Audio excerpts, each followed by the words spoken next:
Hello everybody, this is Peter the Rock. It's Saturday the 10th of August.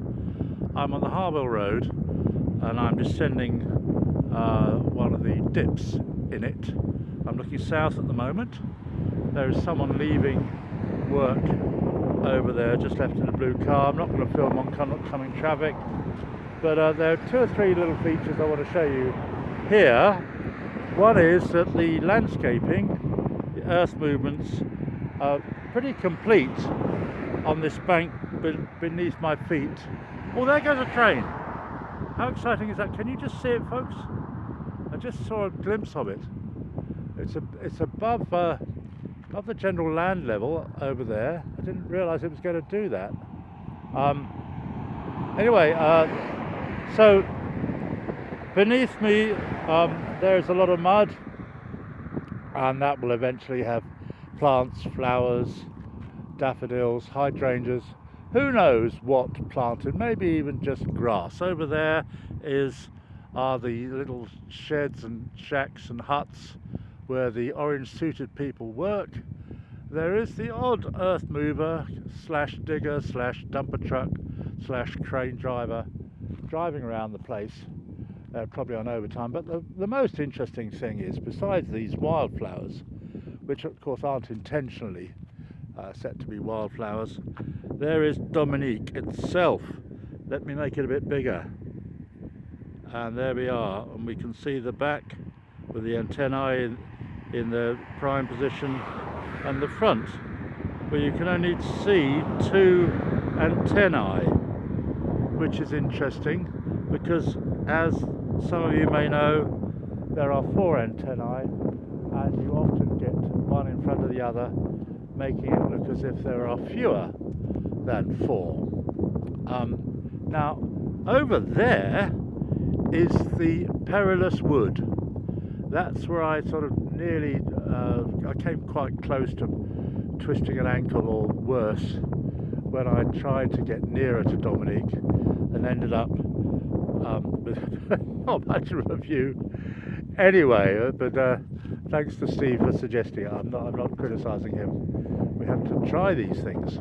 So it's quite nice actually to be here when there's no real action going on, because I can actually film around the place, and you can see another interesting thing is you can see the viaduct.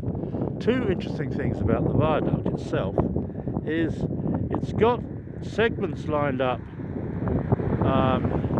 on top of it, ready for moving into place, which is quite surprising because there's not much of actual viaduct to go. I mean, what would you say that is, viewers? 200 yards, the gap. I'm reminded of that film called Speed. I don't know if you've seen it.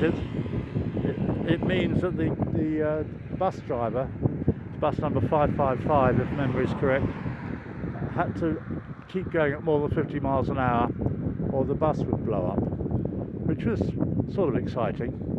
Anyway, so at one point he has to negotiate a gap between two bits of unfinished motorway. The gap he had to negotiate was not as big as that gap, and obviously Dominique is not primed to blow up if it doesn't cross it. I'm beginning to lose the will to live here. But anyway, Dominique is in its resting position. The gantry cranes on top are in the sort of stable, we're not doing anything position, and it's obviously having a day off, which we all need every now and then.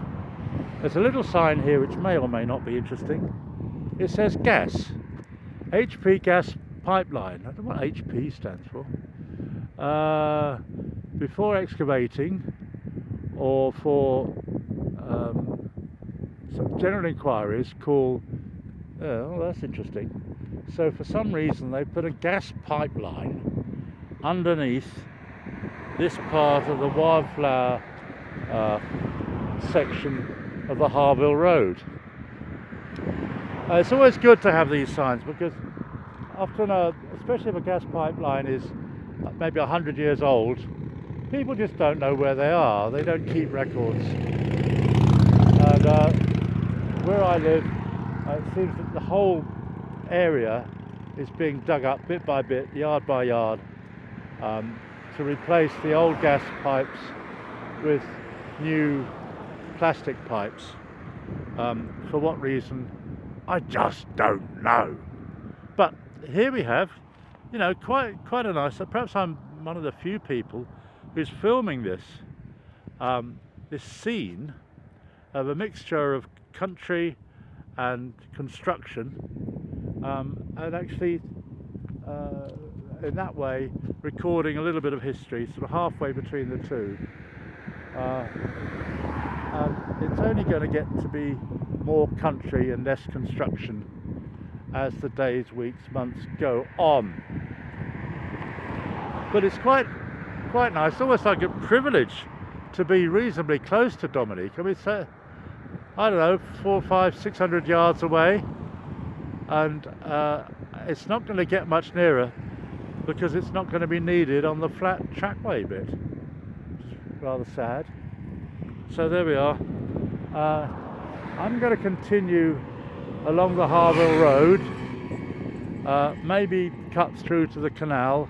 I say cut through, it's quite a trek, and see if there's something worth filming along the paths there, which are still open to the public. Thanks a lot for watching. It's Peter the Rock. It's a Saturday the 10th of August, about 5 o'clock. Cheers, like and subscribe.